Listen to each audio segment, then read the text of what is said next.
Hey, Rust Jackson, let's talk about object-oriented programming in Rust. It's a hot topic, right?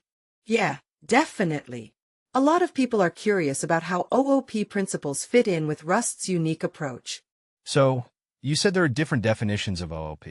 Can you break that down for us? Sure, OOP, originated in the 60s with Simula. The idea, basically, is modeling programs using objects. Objects pass messages to each other. Alan Kay formalized it later. But the precise criteria for calling something OOP can vary widely.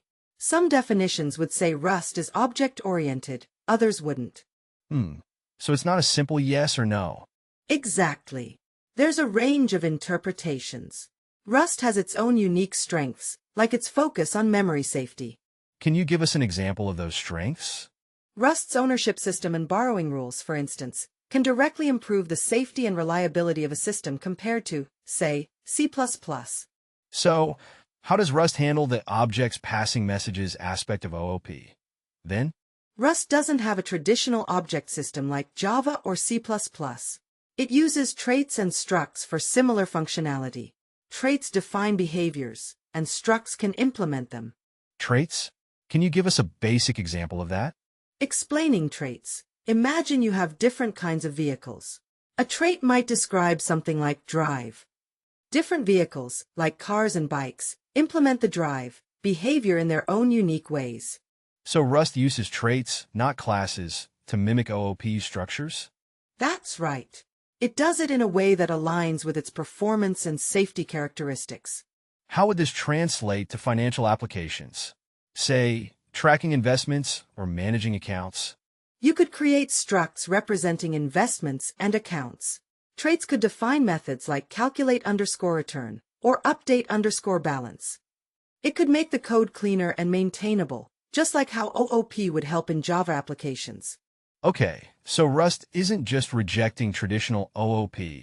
It's finding ways to get similar results in a different way. Precisely. It's a different approach with its own benefits. One of the advantages is the compiler's ability to ensure data safety. Sounds like a trade-off between the familiar OOP structure and the improved safety features of Rust. Exactly. There are situations where the traditional OOP structure might be more convenient. But for situations that demand performance and safety, like financial systems, Rust shines. So Rust offers a unique take on OOP, right? Maybe better in some situations, not so much in others. Indeed. Understanding those trade-offs is key. Great points. Thanks for breaking it down. You're welcome. Let's talk about some common misconceptions about Rust OOP next time. Sounds good. Let's take a break. Rust Jackson, welcome back to the show. Today we're diving deep into traits and trait objects in Rust. Let's talk about this draw trait. Thanks for having me, Matthew. The draw trait is a powerful tool. It lets us define a set of methods that types can implement. So, like a blueprint? Exactly. A blueprint for drawing. If a type implements this draw trait, we know it has a draw method.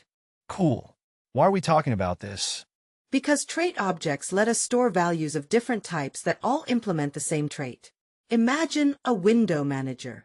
It doesn't need to know the specific type of a button or a text box to draw it. Right? It just needs to know how to draw it. Exactly. It only needs to know the interface, that it has a draw method. Can you give me a real-world example like in finance? Sure.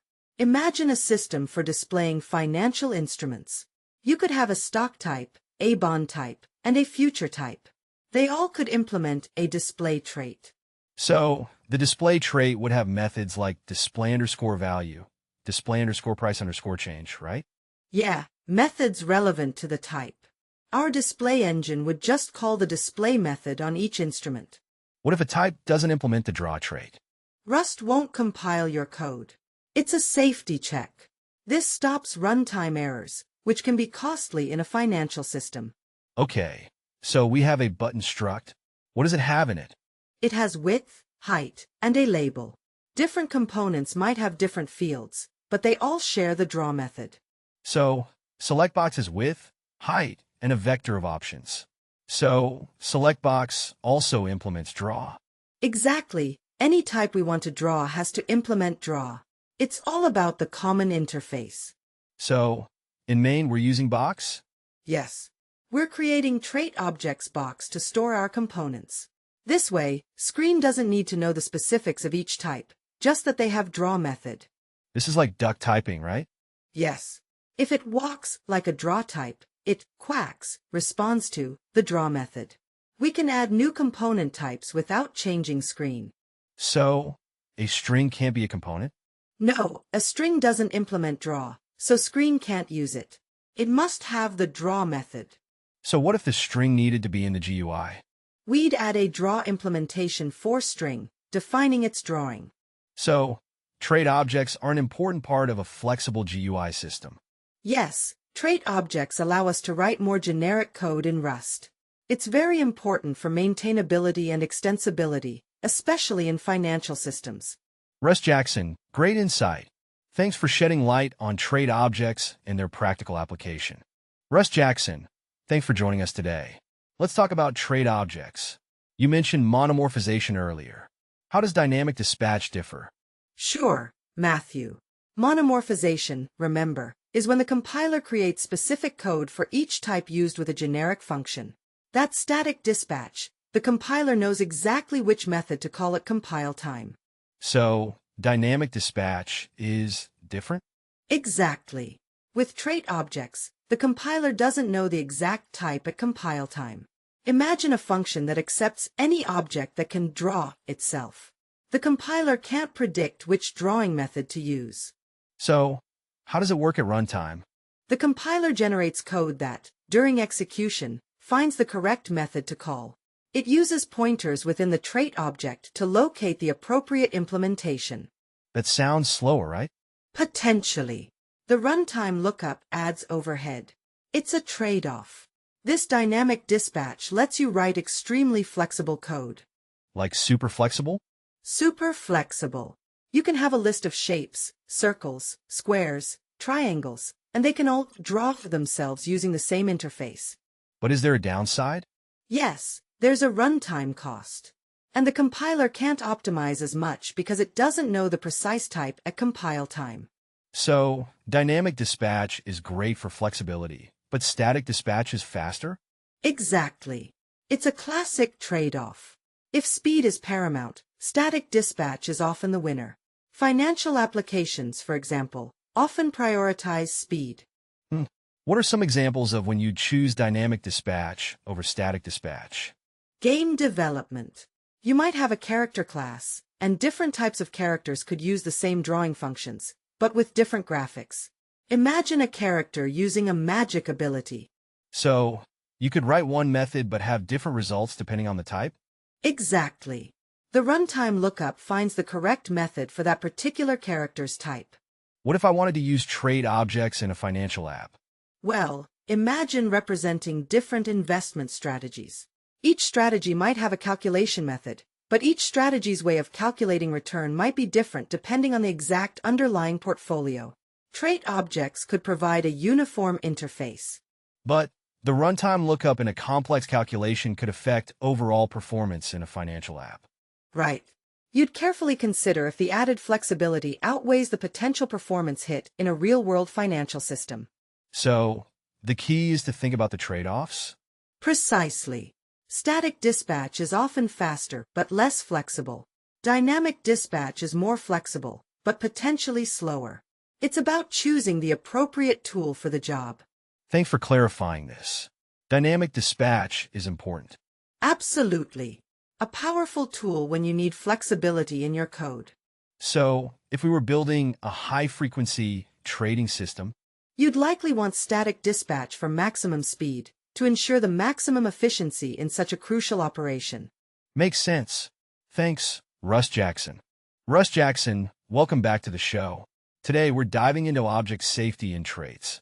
Can you give us a quick overview of what makes a trait object safe? Sure, Matthew. A trait is object safe if its methods don't use self as a return type or any generic type parameters.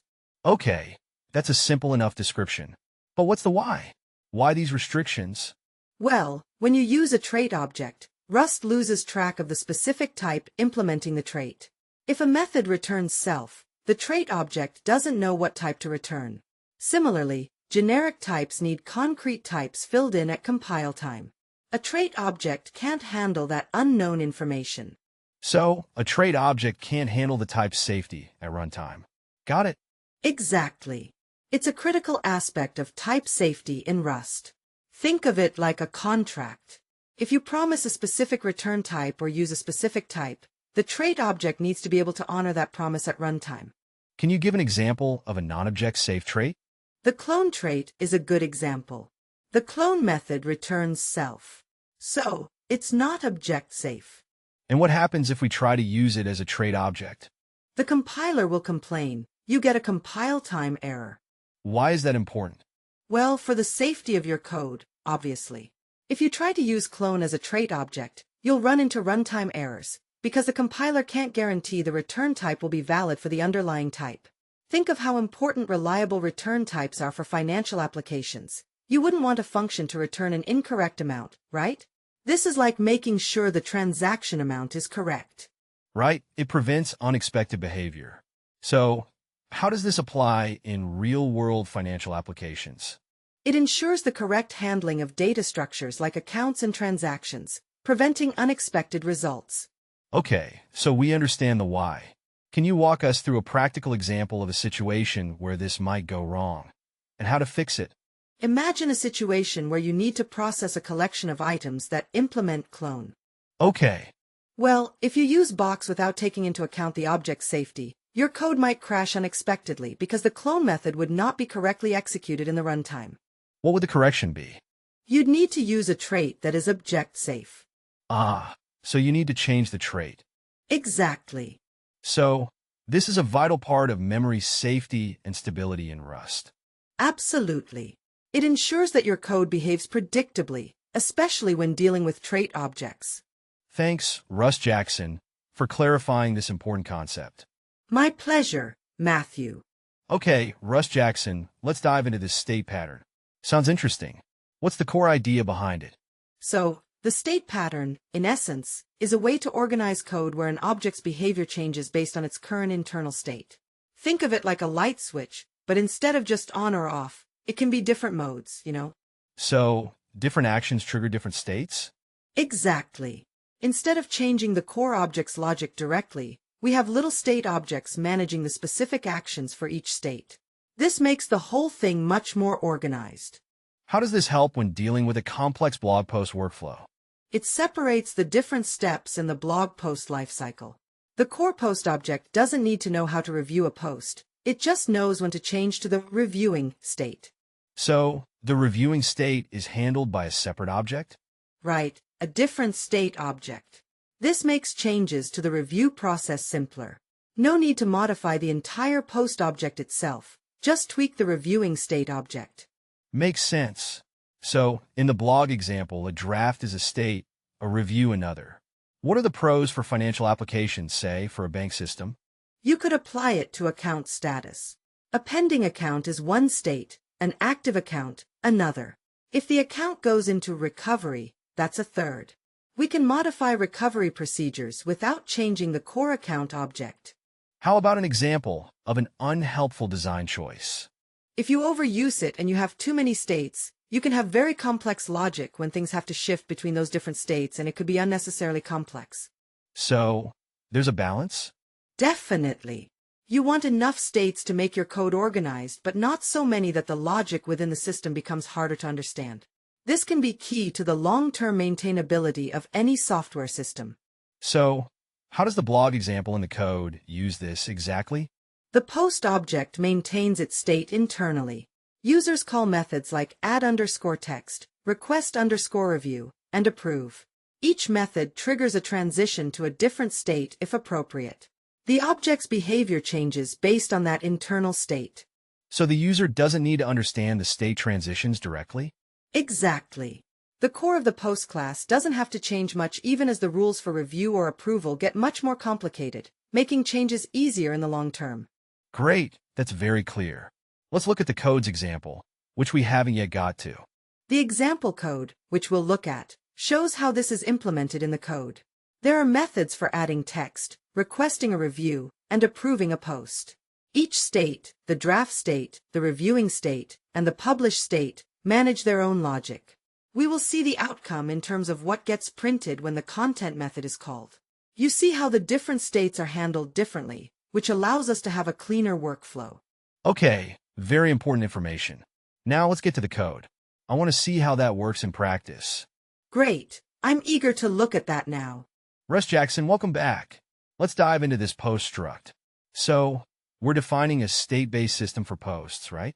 Yeah, Matthew. We're building a flexible way to manage different stages of a post's lifecycle, like a draft, review, or publication.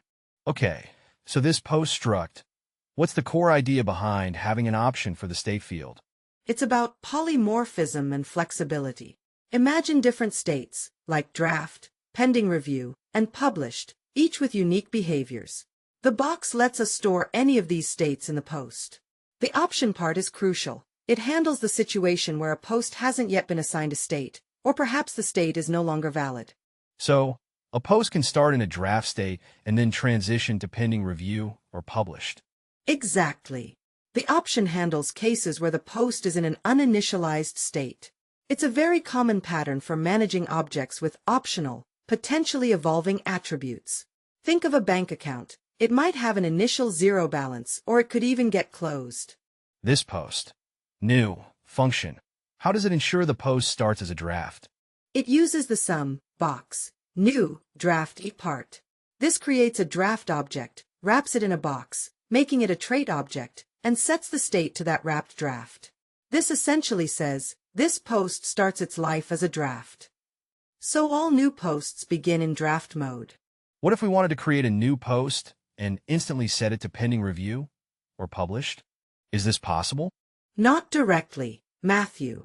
The post struct state is set to a specific state in the new method, and it's private. Changing the state requires exposing functions that handle those transitions. So, the private state field prevents accidental or unintended state changes, right? Exactly. Encapsulation is key, ensuring that states can only be modified through defined methods. Think of financial transactions. You can't directly change a balance without using a withdrawal or deposit function. The content field is a string. What's the purpose, especially in relation to the whole post lifecycle management? The content field stores the text content of the post.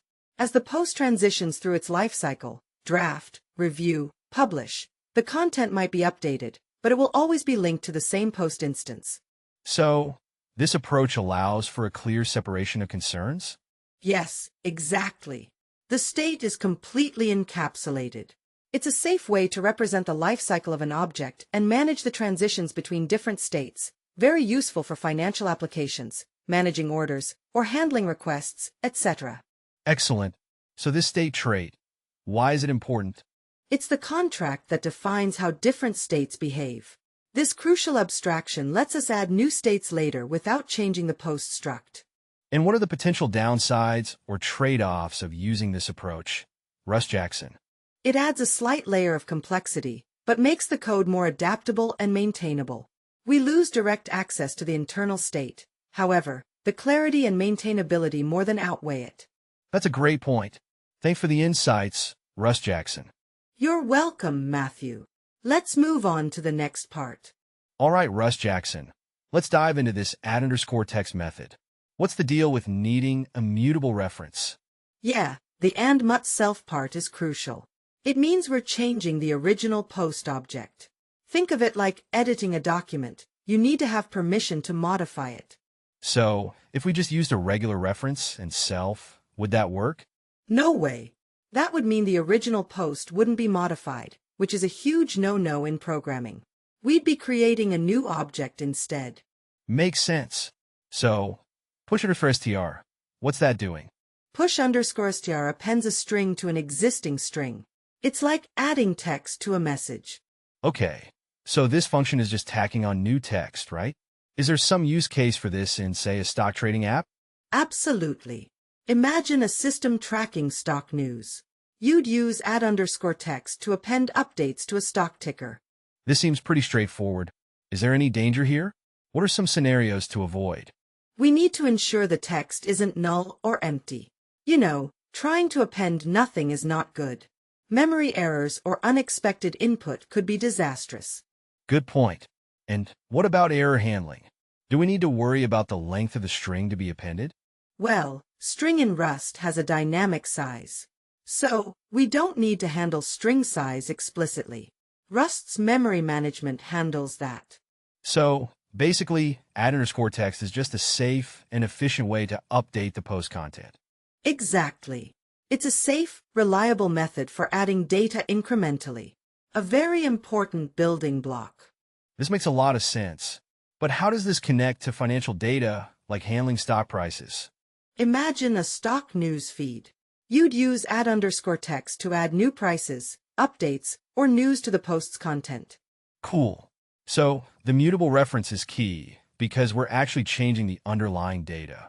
This ties into the broader context of managing data in Rust, right? Precisely. This is a fundamental principle in creating safe, reliable systems. Ensuring that the object you're working with is indeed modifiable is crucial. So this function operates independently of the post's current state. Does that mean it could be used in any context? Yes, as long as we're modifying the post's content itself, and not depending on any internal state of the post. All right, Russ Jackson, thanks for the breakdown. That was helpful. You're welcome. Let's keep exploring the fascinating world of Rust programming. Russ Jackson, welcome back to the show. We're diving deep into the state pattern in Rust today. Let's talk about adding the approve method. What's the key idea here? Okay, Matthew. The approve method, like request_review, manipulates the state of our post. It's essentially a conditional transition. So, if a post is in a pending review state, approve would change it to a published state? Exactly. The magic happens inside the different state structs, like pending review and published. Each struct implements a specific behavior, and we define how a state transitions using methods like approve.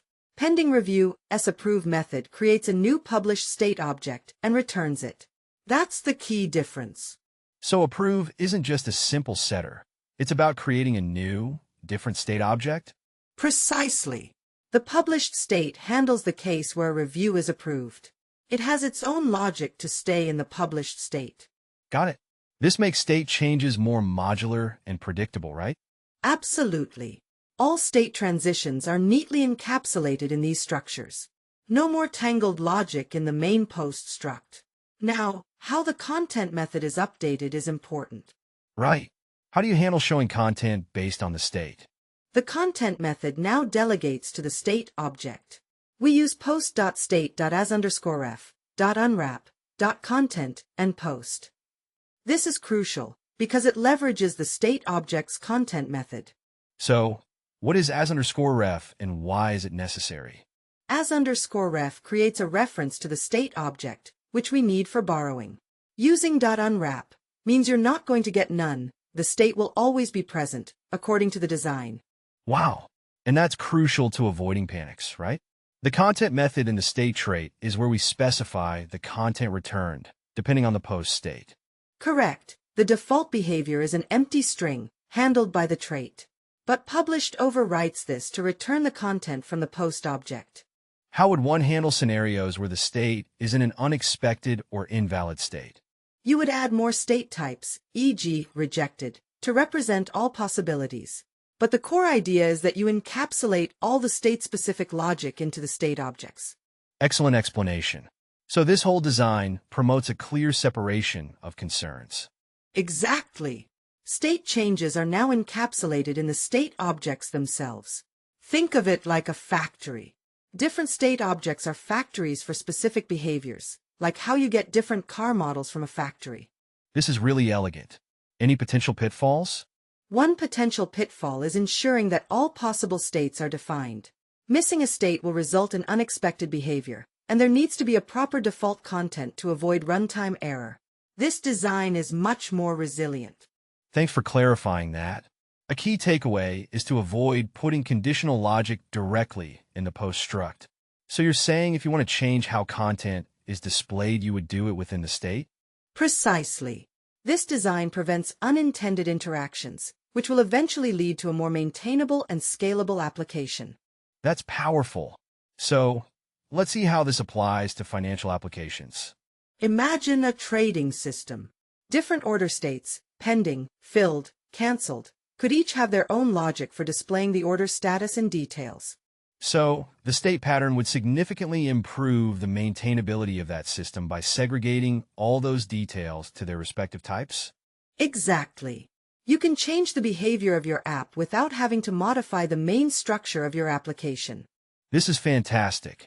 Russ Jackson, thank you for this insightful discussion. Hey, Russ Jackson, thanks for joining us today. Let's dive into the trade-offs of the state pattern in Rust, particularly how it affects code maintainability and extensibility. Absolutely, Matthew.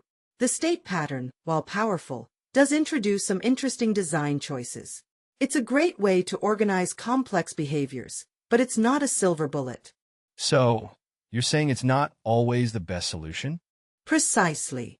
The core benefit is centralizing the logic for each state. Imagine you have a post that can be draft, pending review, published, and so on. The state pattern keeps all the handling for, say, approving or rejecting a post in a single place. Makes sense. But what are some potential drawbacks? One significant trade-off is coupling. If you add a new state, like, say, scheduled, you have to update existing states, like pending review, to handle the transition. It's a ripple effect. So, if you add new states or transitions, you might break something in the old states. Exactly. It's not ideal for very large, evolving systems, where this interdependency could quickly become a nightmare.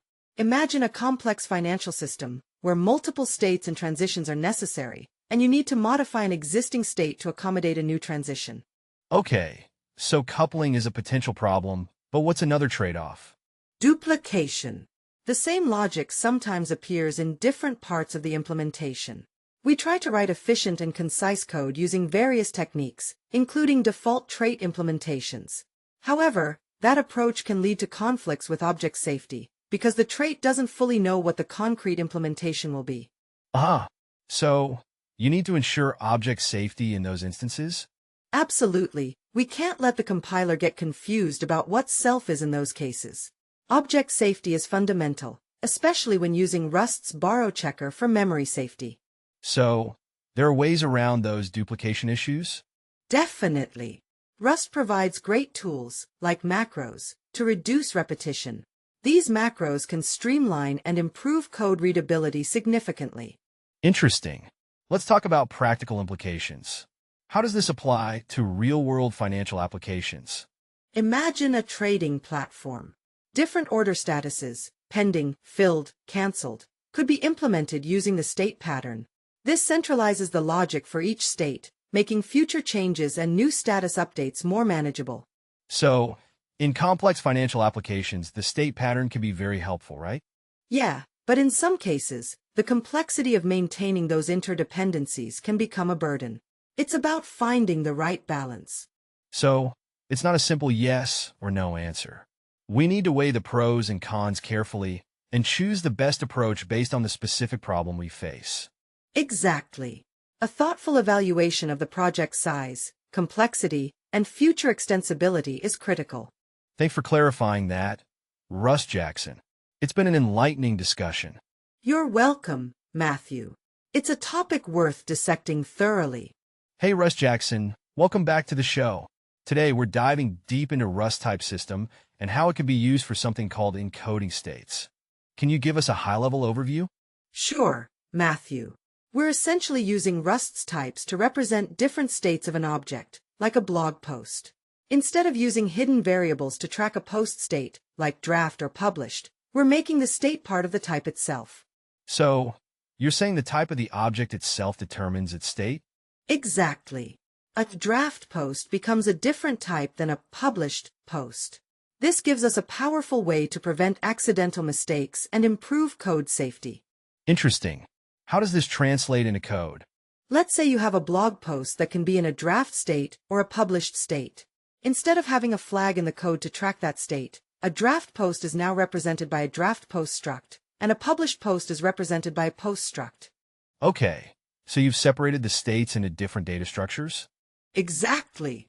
The key is that a draft post doesn't have a content method. If you try to access a draft post's content, the compiler will tell you that it's not there. You can only access the content of a post. So, this means if you try to display the content of a draft post, the code won't compile?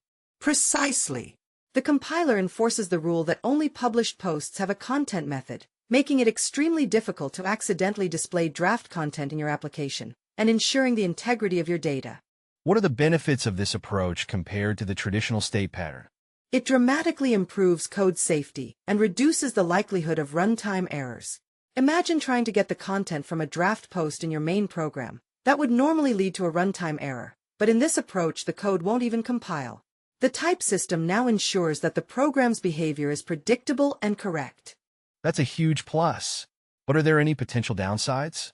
Well, you have to be a little more careful in your design, and you need to think more about types up front. But the benefits far outweigh the extra care. You're trading flexibility for reliability, and for financial applications where data integrity is paramount, this is often a trade-off worth making. So, the key takeaway is that we use the type system to ensure that a draft post cannot be treated as a published post? Correct. This approach can prevent costly errors in a financial application by enforcing that certain actions can only be performed when the correct state is reached. Great explanation, Russ Jackson. Thanks for shedding light on this powerful approach to managing state in Rust. We'll be right back after a quick break. Hey, Russ Jackson. Let's talk about this new way of handling blog post states in Rust. It seems a bit different from object-oriented approaches. Yeah, Matthew, this is a fascinating example of how Rust's unique features can lead to some really powerful and, frankly, safer ways to design software. We're essentially encoding the entire state machine directly into the type system. So, you're saying Rust is doing all the checking for us at compile time? Exactly. Instead of relying on methods to transition between states, we're forcing the program to only go from draft to pending review to post, via those specific method calls. It's like adding an invisible gatekeeper to each transition. And how does that work? Can you walk me through it a bit? Sure. We introduce a new pending review post type. A draft post can become a pending review post, but there's no direct way to get content from a pending review post without approval. So, the compiler is going to stop any attempts to read properties from a pending review post directly, right? Precisely. This is compile time safety. You can't make mistakes by accident. The compiler flags any code trying to access content in an inappropriate state as a compile time error. This is a huge advantage. Why not just use more robust error handling instead?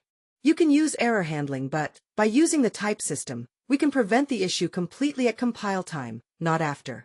If you do run into errors, they will be caught during compilation, making debugging significantly faster. So, what are the trade-offs here? Is this approach always better? It's not always better. For smaller projects or projects where state transitions are more fluid, object-oriented approaches might be clearer and easier to maintain. But for projects with complex state machines, this compile time safety can be crucial. Imagine a financial application where an invalid state can cause huge problems. So, this could be great for preventing bugs in things like stock trading platforms where the state of an order is so important. Definitely. Incorrect order status or changes could be devastating to financial markets. A system that ensures these state transitions are correct at compile time is much more robust. So you're saying these transitions are really essential? Absolutely. This helps prevent issues that arise from mistakes in manipulating objects throughout code. I see. So, what if a developer, by mistake, calls approve on a draft post instead of pending review post? The compiler will prevent that mistake, since it can't turn a draft post into a reviewed post directly. Only a pending review post can be approved. That's really impressive. It makes the code more resilient. It does. By enforcing the sequence, you gain compile time assurance of the correctness of the workflow. This approach feels very different from the object-oriented patterns we're used to. What are the practical consequences of this for developers? Well, you have to think differently about how to structure your code, but the potential benefits in terms of preventing bugs and ensuring data integrity are substantial. Thanks for that breakdown, Russ Jackson. This is a really valuable insight into how Rust differs from other languages and its strengths. This is a powerful approach for complex applications where state transitions are critical. Russ Jackson, thanks for being here. So, we've been talking about object-oriented programming in Rust. We saw how trait objects can give you some of those features. But you mentioned other stuff too, like patterns. Can you tell us more about Rust patterns? Sure, Matthew. Patterns are a powerful way to do a lot in Rust, especially when you need different behaviors for different data types.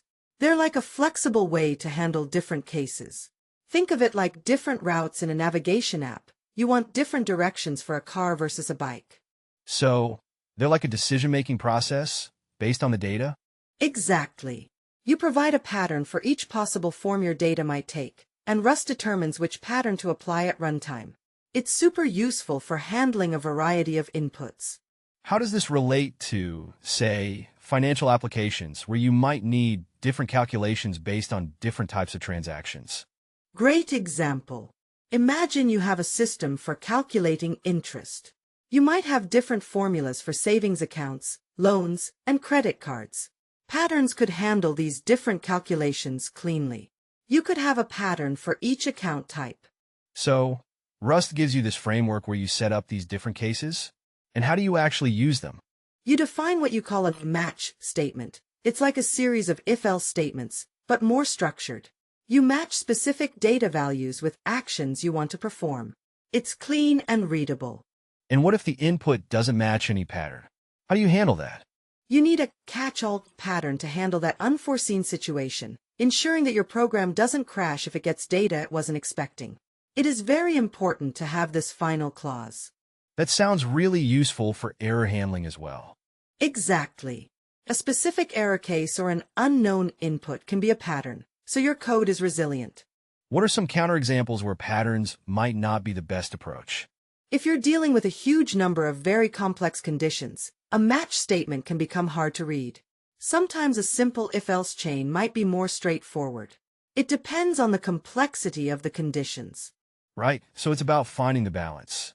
And you were mentioning different use cases. Can you give a financial example of where you wouldn't want to use patterns? Calculating interest rates for thousands of users in real time might be better suited to vectorized operations for speed than having many complex match statements. That makes sense. So patterns are great for specific conditions, but not all problems are best solved with them. This really highlights the flexibility of Rust. You have these powerful tools, but you need to choose the right one for the job. Absolutely. Patterns help, but you shouldn't overcomplicate things. You want your code to be readable and efficient. It really depends on what you are doing. Very interesting. Is there anything else you want to add regarding patterns in Rust? Patterns in Rust are essential for handling different data cases and are valuable in financial and many other apps. Choosing the proper technique is crucial for code maintainability and efficiency. Great stuff, Russ Jackson. Thanks for enlightening us.